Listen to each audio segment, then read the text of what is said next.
اور معجزہ آپ نے سنا اس چیز کو کہتے ہیں جس سے باقی سب لوگ عاجز ہوں اور وہ نہ کر سکتے ہوں۔ اور معجزہ اللہ تعالیٰ اپنے نبی کے ہاتھ پر صادر ضرور فرماتے ہیں، لیکن وہ فعل اللہ کا ہوتا ہے، اس میں نبی کا کوئی اختیار نہیں ہوتا۔ فرمایا کہ میں مادرزاد نابینا کو بینا کر دیتا ہوں، یعنی وہ بچہ یا وہ انسان جو بچپن سے بالکل نہ دیکھ سکتا ہو، میں اس پر ہاتھ پھیرتا ہوں تو اللہ تعالیٰ اسے دیکھنے والوں میں بنا دیتے ہیں۔ یہ جو کام کرتے تھے عیسیٰ علیہ السلام، یہ ایک شرط پر کیا کرتے تھے، اور وہ شرط یہ تھی، تفسیروں میں لکھا ہے کہ 4 افراد کو عیسیٰ علیہ السلام نے زندہ کیا۔ اتنے بڑے بڑے معجزے دیکھنے کے بعد اب بھی اگر تم ایمان نہ لاؤ تو ضد کا دنیا میں کوئی علاج نہیں ہے۔ فرمایا میں نے تمہارے سامنے اللہ کے تمام معجزے ظاہر کر دیے تاکہ تمہارے لیے ایمان لانا آسان ہو جائے، لیکن جس کے دل میں ضد اور عناد ہو اور ہٹ درمی پہ اترا ہوا ہو تو اللہ تعالیٰ ایسے لوگوں کے دلوں پر تالے لگا دیتے ہیں، وہ حق کو دیکھتے ہوئے، حق کو مانتے ہوئے، حق کو سمجھتے ہوئے بھی حق تسلیم نہیں کرتے اور حق کو قبول نہیں کرتے۔ آج کا جو عمل ہے وہ یہ ہے کہ اگر خدا نخواستہ کوئی مشکل پیش آ جائے یا کوئی مشکل کام انسان کی زندگی میں پیش آ جائے تو اور وہ مشکل کام ہوتا ہوا نظر نہ آ رہا ہو یا اس کو انسان پورا کرنے سے عاجز ہو یا کوئی حاجت ہو، کوئی خواہش ہو، کوئی تمنا ہو، کوئی آرزو ہو اور انسان چاہتا ہو کہ وہ پوری ہو جائے۔ اما بعد فاعوذ باللہ من الشیطان الرجیم بسم اللہ الرحمن الرحیم وَرَسُولًا إِلَى بَنِي إِسْرَائِيلَ أَنِّي قَدْ جِئْتُكُمْ بِآيَةٍ مِّن رَّبِّكُمْ أَنِّي أَخْلُقُ لَكُم مِّنَ الطِّينِ كَهَيْئَةِ الطَّيْرِ فَأَنفُخُ فِيهِ فَيَكُونُ طَيْرًا بِإِذْنِ اللَّهِ وَأُبْرِئُ الْأَكْمَهَ وَالْأَبْرَصَ وَأُحْيِي الْمَوْتَىٰ بِإِذْنِ اللَّهِ وَأُنَبِّئُكُم بِمَا تَأْكُلُونَ وَمَا تَدَّخِرُونَ فِي بُيُوتِكُمْ إِنَّ فِي ذَلِكَ لَآيَةً لَكُمْ إِن كُنتُم مُّؤْمِنِينَ وَمُصَدِّقًا لِّمَا بَيْنَ يَدَيَّ مِنَ التَّوْرَاةِ وَلِأُحِلَّ لَكُم بَعْضَ الَّذِي حُرِّمَ عَلَيْكُمْ وَجِئْتُكُم بِآيَةٍ مِّن رَّبِّكُمْ فَاتَّقُوا اللَّهَ وَأَطِيعُونِ إِنَّ اللَّهَ رَبِّي وَرَبُّكُمْ فَاعْبُدُوهُ هَٰذَا صِرَاطٌ مُّسْتَقِيمٌ صدق اللہ العظیم۔ وَرَسُولًا إِلَىٰ بَنِي إِسْرَائِيلَ، اور رسول بنا کر بھیجا حضرت عیسیٰ علیہ السلام کو بنی اسرائیل کی طرف۔ انی قد جئتکم بآیۃ من ربکم، فرمانے لگے بے شک میں آیا ہوں تمہاری طرف نشانی یعنی معجزہ لے کر تمہارے رب کی طرف سے۔ انی اخلق لکم، بے شک میں بناتا ہوں تمہارے لیے من الطین، گارے سے، کہیئۃ الطیر، پرندے کی شکل کی طرح، فانفخ فیہ، پس میں اس میں پھونک مارتا ہوں، فیکون طیرا، پس وہ ہو جاتا ہے پرندہ، باذن اللہ، اللہ تعالیٰ کے حکم سے، وابرئ الاکمہ، اور میں مادرزاد نابینا کو بینا کر دیتا ہوں، والابرص، اور برس کی بیماری والے کو ٹھیک کر دیتا ہوں، واحیی الموتیٰ، اور مردہ کو زندہ کرتا ہوں، باذن اللہ، اللہ تعالیٰ کے حکم سے، وانبئکم بما تأکلون، اور میں تمہیں خبریں دیتا ہوں جو تم کھاتے ہو، وما تدخرون، اور ان چیزوں کے بارے میں جو تم گھروں میں چھپاتے ہو، فی بیوتکم، اپنے گھروں میں، ان فی ذلک لآیہ، بے شک اس میں نشانی ہے، لکم، تمہارے لیے، ان کنتم مؤمنین، اگر تم مومن ہو، ومصدقا لما، اور میں تصدیق کرنے والا ہوں اس چیز کی، بین یدیّ، جو مجھ سے پہلے نازل کی گئی، من التوراۃ،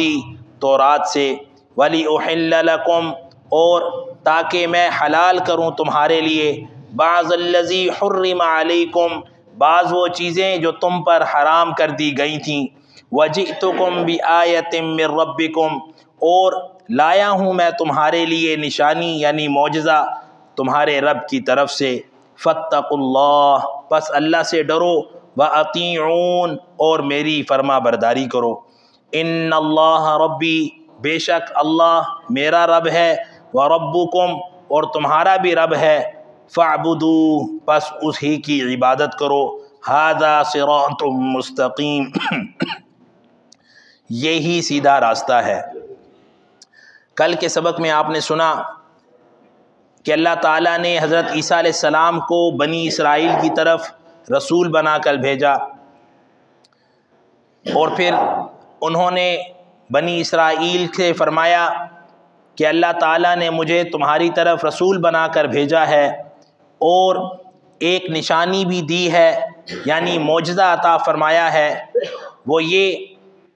وہ اس لیے کہ تاکہ تمہیں اندازہ ہو جائے کہ میں اللہ کا رسول ہوں۔ اور معجزہ آپ نے سنا اس چیز کو کہتے ہیں جس سے باقی سب لوگ عاجز ہوں اور وہ نہ کر سکتے ہوں، اور معجزہ اللہ تعالیٰ اپنے نبی کے ہاتھ پر صادر ضرور فرماتے ہیں، لیکن وہ فعل اللہ کا ہوتا ہے، اس میں نبی کا کوئی اختیار نہیں ہوتا، اس کی تفصیل بھی آپ سن چکے ہیں۔ فرمایا کہ میں مادرزاد نابینا کو بینا کر دیتا ہوں، یعنی وہ بچہ یا وہ انسان جو بچپن سے بالکل نہ دیکھ سکتا ہو، میں اس پر ہاتھ پھیرتا ہوں تو اللہ تعالیٰ اسے دیکھنے والوں میں بنا دیتے ہیں، اور برس کی بیماری والے کو بھی، اس کی بھی تفصیل کل آپ نے سبق میں سنی، ہاتھ پھیرتا ہوں تو اللہ تعالیٰ اسے بھی ٹھیک کر دیتے ہیں۔ اور فرمایا کہ یہ جو کام کرتے تھے عیسیٰ علیہ السلام، یہ ایک شرط پر کیا کرتے تھے، اور وہ شرط یہ تھی کہ جب کوئی مادرزاد نابینا علاج کے لیے آتا تو آپ اس سے فرماتے کہ میں علاج تو ضرور کر دوں گا، لیکن چند باتیں ذہن میں رکھو، وہ یہ کہ میں ہاتھ پھیروں گا، آنکھیں آ جائیں گی، تم دیکھنے لگو گے، لیکن یہ اللہ کا اختیار ہے اور اللہ کا کام ہے، اس میں میری کوئی اپنی حکمت یا میرا اپنا کوئی اختیار نہیں ہے۔ اور دوسری بات کہ وعدہ کرو کہ تم ایمان لے آؤ گے تو تب میں تمہاری آنکھوں پر ہاتھ پھیروں گا اور تم بینا ہوگے یعنی دیکھنے والے۔ چنانچہ جب کوئی کہتا کہ میں ایمان لے آؤں گا تو عیسیٰ علیہ السلام اس کی آنکھوں پر ہاتھ پھیرتے تو وہ دیکھنے والوں جیسا ہو جاتا۔ اسی طرح برس کی بیماری والا کوئی آتا تو اس سے بھی یہی شرط رکھتے کہ میں علاج تو ضرور کر دوں گا، لیکن یہ بات ذہن میں رکھو کہ یہ اللہ تعالیٰ کے حکم سے ہوگا، اس میں میرا کوئی کمال نہیں، نہ ہی میرے اختیار میں یہ سب کچھ ہے، اور تم ایمان لے آؤ گے تو میں تب ایسا کروں گا، اگر ایمان نہیں لاؤ گے تو میں ایسا نہیں کر سکتا۔ چنانچہ وہ کہتا کہ میں ایمان لے آؤں گا تو اس کے جسم پر ہاتھ پھیرتے اللہ تعالیٰ اسے برس کی بیماری سے شفا عطا فرما دیتے۔ تفسیر جلالین وغیرہ میں لکھا ہے کہ تقریباً 50,000 افراد نے اس طرح عیسیٰ علیہ السلام کے ہاتھ سے شفا حاصل کی، اور یہ سب اللہ تعالیٰ کے حکم سے ہوا۔ آج فرمایا آج کے آیات میں کہ عیسیٰ علیہ السلام نے یہ بھی فرمایا کہ جہاں اللہ نے مجھے مادرزاد نابینا کو بینا کرنے کا اختیار دیا ہے اپنی رحمت سے، اور اسی طرح برس کی بیماری والے کو ٹھیک کرنے کا اختیار دیا ہے، یہ بھی اختیار دیا ہے نشانی اور معجزے کے طور پر کہ وَأُحْيِي الْمَوْتَى، کہ میں مردہ کو زندہ کرتا ہوں، بِإِذْنِ اللَّهِ، اللہ تعالیٰ کے حکم سے۔ اس مقام پر تفسیروں میں لکھا ہے کہ 4 افراد کو عیسیٰ علیہ السلام نے زندہ کیا۔ پہلے نمبر پر سام، جو حضرت نوح علیہ السلام کا بیٹا تھا۔ ویسے تو حضرت نوح علیہ السلام کے 4 بیٹے تھے، سام، حام، یافس اور کنعان، جس کا نام یام تھا۔ یہ کافر تھا، باقی تینوں مسلمان تھے۔ فرمایا سام کو زندہ کیا، وہ کچھ عرصہ زندہ رہا۔ دوسرے نمبر پر آزر رحمہ اللہ، جو حضرت عیسیٰ علیہ السلام کے دوست تھے، ان کو زندہ کیا، یہ کافی عرصے تک زندہ رہے اور انہوں نے شادی بھی کی اور ان کی آگے نسل بھی چلی۔ تیسرے نمبر پر ایک بوڑھی کا بیٹا فوت ہو گیا اور وہ بڑی غمگین رہتی، چنانچہ عیسیٰ علیہ السلام نے اس کے بیٹے کو بھی زندہ کیا۔ اور چوتھے نمبر پر ایک چونگی پر کام کرنے والا شخص تھا جس کا نام تھا عاشر، اس کی جوان بیٹی فوت ہو گئی، وہ اس کے غم میں مبتلا ہو گیا، ہمیشہ غمگین رہتا۔ عیسیٰ علیہ السلام نے اس کی جوان بیٹی کو بھی زندہ کر دیا۔ فرمایا کہ یہ اللہ تعالیٰ کے حکم سے انہوں نے ان چاروں کو زندہ کیا، تو یہ اللہ تعالیٰ کا ایک انعام تھا اور اللہ تعالیٰ کی رحمت تھی کہ عیسیٰ علیہ السلام کو یہ معجزہ اور نشانی عطا فرمائی۔ فرمایا عیسیٰ علیہ السلام نے وَأُنَبِّئُكُمْ، اور میں تمہیں خبر دیتا ہوں، بما، اس چیز کی، تأکلون، جو تم کھاتے ہو، وما تدخرون، اور اس چیز کی جو تم گھروں میں چھپاتے ہو۔ چنانچہ عیسیٰ علیہ السلام بنی اسرائیل کے لوگوں کو بتاتے کہ تو نے آج یہ کھایا ہے اور تیرے گھر کے فلاں کونے میں فلاں چیز رکھی ہوئی ہے، اور فرمایا کہ یہ صرف بنی اسرائیل کی قوم کے ساتھ یہ نشانیاں خاص تھیں، اور یہ معجزہ صرف بنی اسرائیل کی قوم کے لوگوں کے ساتھ اللہ تعالیٰ نے جوڑ دیا تھا۔ اس کے علاوہ بھی وہاں قومیں رہتی تھیں، لیکن عیسیٰ علیہ السلام ان کو یہ خبریں نہیں دیتے تھے۔ کیوں؟ کہ اللہ تعالیٰ نے بنی اسرائیل کی طرف انہیں نبی بنا کر بھیجا تھا اور بنی اسرائیل ہی کے ساتھ ان معجزوں کو خاص رکھا تھا۔ اور فرمایا کہ انجیل متی میں لکھا ہے، ایک مرتبہ عیسیٰ علیہ السلام اپنے صحابیوں اور حواریوں کو درس دے رہے تھے کہ ایک عورت آئی اور آ کر کہنے لگی، حضرت میں آپ کے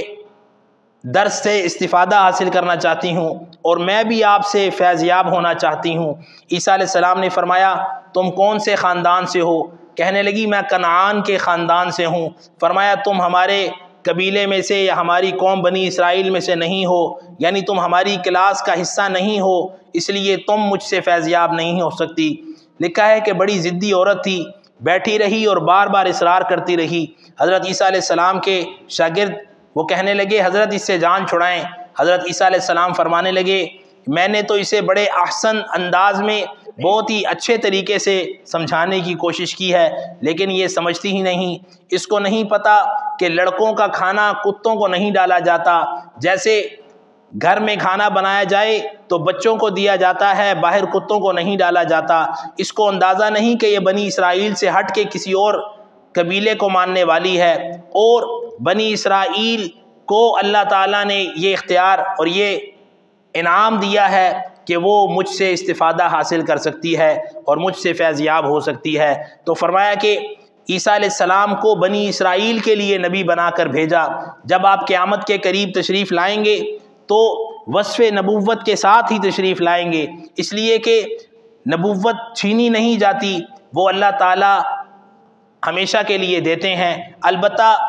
قیامت کے قریب جو تشریف لائیں گے وصف نبوت کے ساتھ تو آئیں گے، لیکن امتی ہونے کی حیثیت سے آئیں گے، اور حضرت صلی اللہ علیہ وسلم کے جرنیل اور باوفا کمانڈر کی حیثیت سے پوری دنیا میں اسلام کو نافذ کریں گے، اور جس علاقے میں حضرت عیسیٰ علیہ السلام ہوں گے اس علاقے میں سوائے اسلام کے اور کوئی نہیں رہے گا، یعنی دیندار ہی ہوں گے، دینداری کے علاوہ اور کوئی نہیں رہے گا، سب دیندار بن جائیں گے۔ تو فرمایا ان فی ذالک، عیسیٰ علیہ السلام فرمانے لگے ان فی ذالک لآیہ، یہ نشانیاں ہیں، معجزات، لکم تمہارے لیے، ان کنتم مؤمنین، اگر تم ایمان والے ہو۔ فرمایا اللہ تعالیٰ نے تو میرے ہاتھ سے ایسے ایسے معجزے ظاہر فرما دیے کہ مادرزاد نابینا کہ جس کا علاج نہ طب میں ہے نہ ڈاکٹری میں ہے، اور دنیا کا کوئی معالج اس کا علاج نہیں کر سکتا، کہ جو بچہ پیدائشی نابینا ہو اور اس کی آنکھیں ہی نہ ہوں، اللہ تعالیٰ نے اسے میرے ہاتھ کی برکت سے آنکھوں والا بنا دیا۔ اور برص کی بیماری جسے جذام بھی کہا جاتا ہے، جس میں سوداوی مادہ بڑھ جاتا ہے، اور انسان جس کے ساتھ یہ بیماری ہو اس کے ہاتھوں اور پاؤں کی انگلیاں اور ناک گل کر گر جاتی ہے، اور یہ متعدی بیماری ہے، اس کی تفصیل کل کے سبق میں سنی۔ فرمایا ایسی بیماری والے کو بھی اللہ نے میرے ہاتھ سے شفا یاب کیا،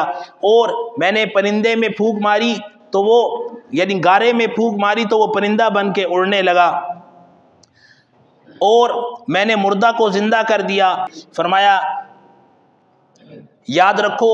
یہ چیزیں میں نے جو تمہارے سامنے بیان کی ہیں یہ کوئی معمولی نہیں ہیں، اس لیے کہ یہودی کہتے تھے کہ یہ ہمارا مخالف ہے، کیونکہ یہودیوں نے دین کا چہرہ مسخ کر کے رکھ دیا تھا۔ عیسیٰ علیہ السلام چونکہ دین کی اصلاح کے لیے آئے تھے کہ جو انہوں نے دین کو مسخ کر دیا ہے اس کو دوبارہ بہتر طریقے سے امت کے سامنے پیش کیا جائے، لیکن یہودی مخالفت پر اتر آئے، کہنے لگے یہ ہمارا مخالف ہے، اور اتنا زیادہ مخالفت کی، فرمایا یہ ان کا حال بھی ایسا ہی تھا جیسے آج اہل بدعت، انہوں نے دین کو اتنا بگاڑ دیا ہے کہ بدعات اور خرافات میں اتنے آگے چلے گئے کہ بدعات کو سنت بنا دیا ہے، اور اگر کوئی سنت بیان کرے یا حق بیان کرے تو اس کو وہابی کہہ کر مذاق اڑانے لگتے ہیں۔ یہی حال یہود کا تھا، انہوں نے بھی اتنا زیادہ دین کو مسخ کیا کہ اللہ کو نبی بھیجنا پڑا کہ جائیے اور مذہب کو جا کر بہتر کیجئے اور ان کے دین کی اصلاح کیجئے۔ اور یہود اس لیے بھی مخالف ہو گئے، 8ویں پارے میں آتا ہے کہ یہودیوں کو مخالفت کا اس لیے بھی موقع ملا اور وہ واویلا اس لیے بھی کرنے لگے، 8ویں پارے میں اس کی تفصیل آئے گی انشاءاللہ، کہ اللہ تعالیٰ نے عیسیٰ علیہ السلام کی برکت سے جو پہلے یہودیوں پر چیزیں حرام کر دی تھیں ان کو حلال کرنے کا حکم دے دیا، یعنی ان کی سرکشی پر اللہ تعالیٰ نے سزا کے طور پر کچھ حلال چیزیں حرام کر دی تھیں، مثلا اونٹ، بطخ، شتر مرغ وغیرہ، یہ ان پر حرام کر دی تھیں۔ ذالک جزیناہم ببغیہم، یہ سب ان کی سرکشی کی وجہ سے اللہ نے کیا تھا،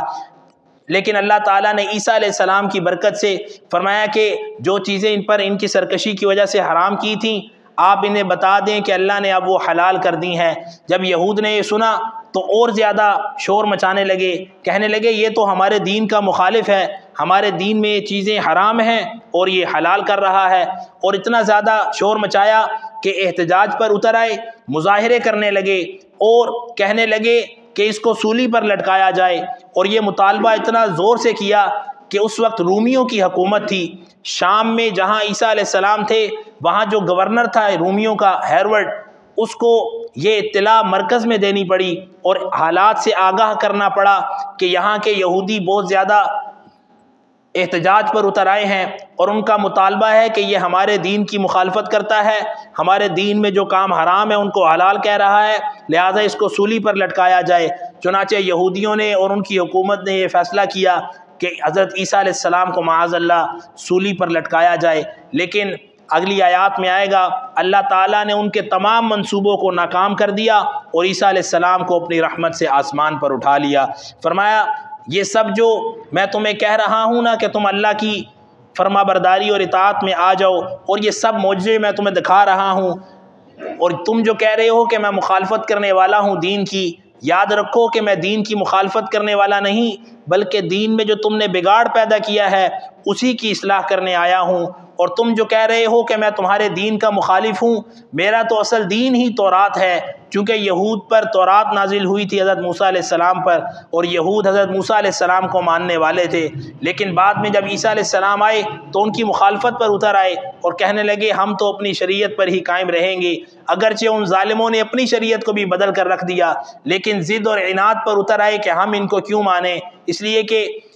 عیسیٰ علیہ السلام کو ماننے والے جو عیسائی تھے وہ ان کو اتنا زیادہ مان گئے، ابھی اس کا آگے ذکر آئے گا کہ انہیں رب کا بیٹا بنا دیا، اور دوسری طرف یہود نے عزیر علیہ السلام کو اللہ کا بیٹا بنایا ہوا تھا، وہ اپنی ضد پر اڑے ہوئے تھے، یہ اپنی ضد پر، پہلے پارے میں آپ نے سنا کہ وہ ان کو کہتے تھے کہ یہ غلط ہے کافر ہیں، اور نصارہ یہود کو کہتے تھے کہ یہ غلط اور کافر ہیں۔ فرمایا کہ تم جو کہہ رہے ہو کہ میں مخالف ہوں اور تمہارے دین کو نہیں مانتا، میں تو تمہارے دین جو تم جس کو مانتے ہو اصل تو میرا دین وہی ہے، تم نے جو بگاڑ پیدا کیا ہے اس کو ٹھیک کرنے آیا ہوں، وَمُصَدِّقًا لِمَا، میں تصدیق کرنے کے لیے آیا ہوں، لما اس چیز کی، بین یدیّ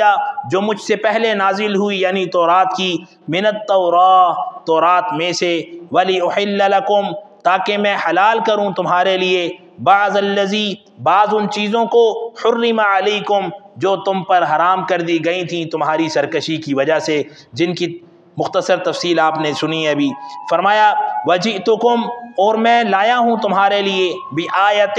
نشانی اور معجزہ، من ربکم تمہارے رب کی طرف سے، پس جب تم نے یہ سب کچھ دیکھ لیا اور تمہیں پتہ چل گیا کہ میں اللہ تعالیٰ کا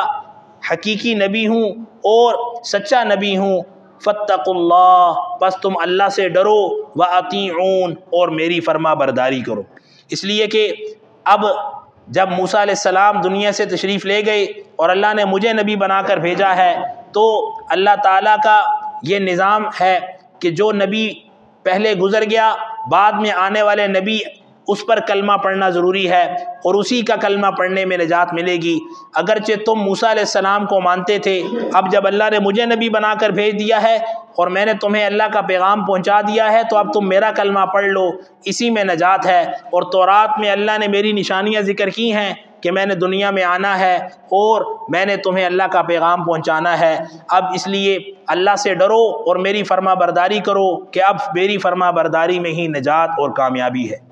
فرمایا کہ یہ جو میں نے تمہیں اتنے بڑے بڑے معجزے دکھائے ہیں، اور ایسے معجزے جو عام انسان کے اختیار میں ہی نہیں ہیں، مادرزاد نابینا کو بینا کرنا اور برس کی بیماری والے کو ٹھیک کرنا اور گارے پر پھونک مار کے پرندہ بنا کر اڑا دینا، مردہ کو زندہ کرنا، تو اتنی بڑی بڑی آیات یعنی نشانیاں دیکھ کر کہیں ایسا نہ ہو کہ تم مجھے رب بنا لو اور تم سمجھو کہ میں رب ہوں۔ نہیں، ان اللہ ربی، بے شک میرا رب بھی اللہ ہی ہے، وربکم، جو تمہارا رب ہے، یعنی میں بھی اسی رب کا بندہ ہوں جس کے تم ہو۔ یہ سارے کے سارے کمالات یہ اللہ کی دی ہوئی عطا تھے، اس میں میرا کوئی اختیار نہیں تھا۔ اور فرمایا کہ فاعبدوا، پس جب میں نے اس کو واضح کر دیا کہ میں بھی تمہاری طرح اللہ کا بندہ ہوں، جو رب تمہارا ہے وہ میرا ہے، پس جس طرح مجھے اللہ نے اپنی عبادت کا حکم دیا ہے، چونکہ تمہارا بھی وہی رب ہے تو تم بھی اس ہی کی عبادت کرو کہ اس کے علاوہ کسی کی عبادت وہ جائز نہیں ہے۔ اور فرمایا کہ ہر نبی کا یہی پیغام تھا کہ یا قوم اعبدوا اللہ، فرمایا کہ جو بھی نبی آتا وہ کہتا اے میری قوم اللہ تعالیٰ ہی کی عبادت کرو اور اللہ تعالیٰ کے علاوہ کسی اور کی عبادت نہ کرو۔ اور یہ میرا بھی پیغام ہے کہ صرف اللہ ہی کی عبادت کرو، اللہ کے علاوہ نہ کسی کی عبادت کرو اور نہ ہی کسی کو اللہ کا شریک ٹھہراؤ، یہ اللہ تعالیٰ کا بھیجا ہوا پیغام ہے۔ فرمایا ھذا صراط مستقیم، یہی سیدھا راستہ ہے، اس راستے پر چلنے میں ہی کامیابی ہے۔ اللہ تعالیٰ ہم سب کو خالص اپنی عبادت کی توفیق عطا فرمائے اور تمام انبیاء پر ایمان کی اور خصوصاً حضرت صلی اللہ علیہ وسلم کی تعلیمات پر یقین کامل کے ساتھ عمل کی توفیق عطا فرمائے، اور جو کچھ کہا سنا گیا ہے اس پر عمل کرتے ہوئے زندگی گزارنے کی اور آخرت کو سنوارنے کی توفیق، فکر اور سعادت عطا فرمائے، اور اپنے گھروں میں اس کا مذاکرہ کرنے کی توفیق بھی عطا فرمائے، اور اپنی رحمت سے ہمیں جو قرآن پاک کا علم آتا ہے اس پر عمل کی، اور جو نہیں آتا خود بھی اس کو سیکھنے کی، اور دوست احباب کو بھی ایسی محافل میں، ایسی مجالس میں جہاں قرآن کی تعلیم سیکھی اور سکھائی جاتی ہے شریک کر کے ان کی بھی دنیا اور آخرت سنوارنے کی توفیق، فکر اور سعادت عطا فرمائے۔ اللہ تعالی ہم سب کا حامی و ناصر ہو۔ آج کا جو عمل ہے وہ یہ ہے کہ اگر خدا نخواستہ کوئی مشکل پیش آ جائے یا کوئی مشکل کام انسان کی زندگی میں پیش آ جائے تو اور وہ مشکل کام ہوتا ہوا نظر نہ آ رہا ہو یا اس کو انسان پورا کرنے سے عاجز ہو، یا کوئی حاجت ہو، کوئی خواہش ہو، کوئی تمنا ہو، کوئی آرزو ہو اور انسان چاہتا ہو کہ وہ پوری ہو جائے، تو فرمایا ایسے شخص کو چاہیے کہ اپنا جو بھی معاملہ ہے اسے اللہ کی طرف متوجہ ہو جائے اور اس معاملے کو اللہ کے سامنے پیش کرے، اس لیے کہ جو رب ابھی آپ نے سبق میں سنا اتنے بڑے بڑے کمالات اپنے بندوں کے ہاتھ پر صادر کرنے پر قدرت رکھتا ہے،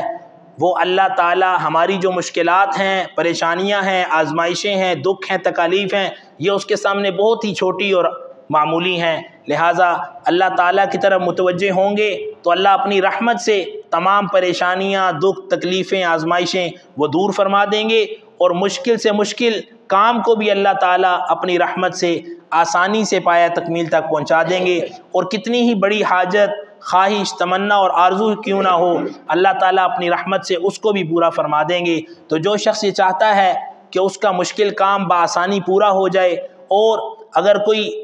پریشانی ہے، دکھ ہے، تکلیف ہے، آزمائش ہے، وہ اللہ کی رحمت سے دور ہو جائے، یا کوئی خواہش ہے، تمنا ہے، آرزو ہے وہ پوری ہو جائے، تو اسے چاہیے کہ جب سب سو جائیں تو تازہ وضو کر کے قبلہ رخ بیٹھ کر یقین کامل کے ساتھ پاک جگہ پر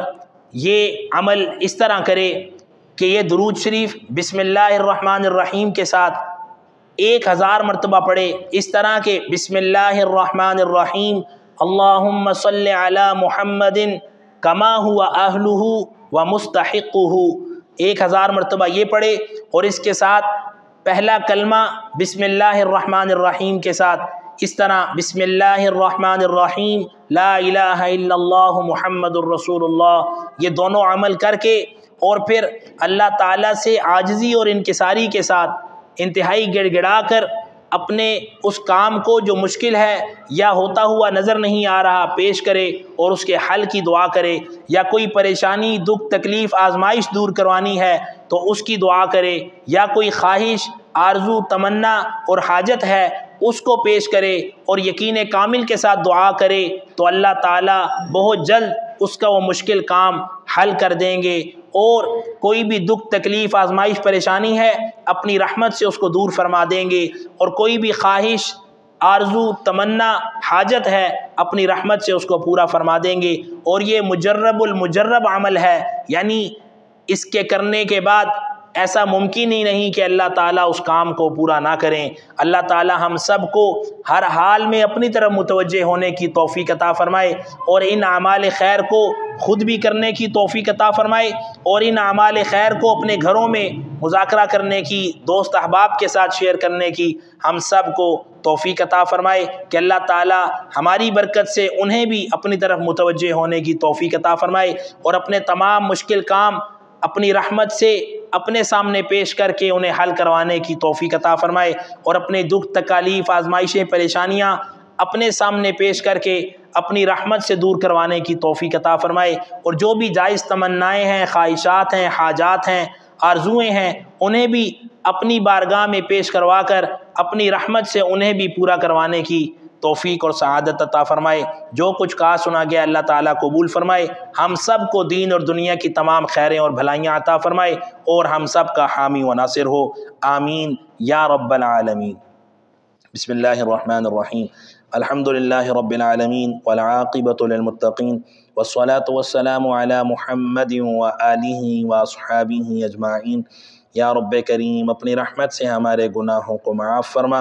ہر وقت اپنی حفاظت عطا فرما، ہر عمل اپنی رضا کے لیے کرنے کی توفیق عطا فرما، جو کچھ کہا سنا گیا ہے اپنی بارگاہ میں قبول فرما، جو علم سیکھا ہے اس پر عمل کی توفیق عطا فرما، جو نہیں آتا اسے سیکھنے کی توفیق عطا فرما، خود بھی یا رب کریم ایسی بابرکت باسعادت محافل میں شرکت کی جہاں قرآن کی تعلیم سیکھی اور سکھائی جائے، شریک ہونے کی، اور دوست احباب کو بھی شریک کر کے ان کی بھی دنیا اور آخرت کی فکر کی توفیق عطا فرما۔ ہم سب کو پیارے پیغمبر علیہ الصلاۃ کی شفاعت اور قرآن کی سفارش نصیب فرما۔ یا رب کریم جو کچھ مانگا ہے وہ بھی عطا فرما، جو نہیں مانگ سکے تو بہتر جانتا ہے، ہم سب کی دینی دنیاوی جائز ضرورتوں کو اپنے غیب کے خزانوں سے پورا فرما۔ سبحان ربک رب العزت عما یصفون وسلام علی المرسلین والحمد للہ رب العالمین۔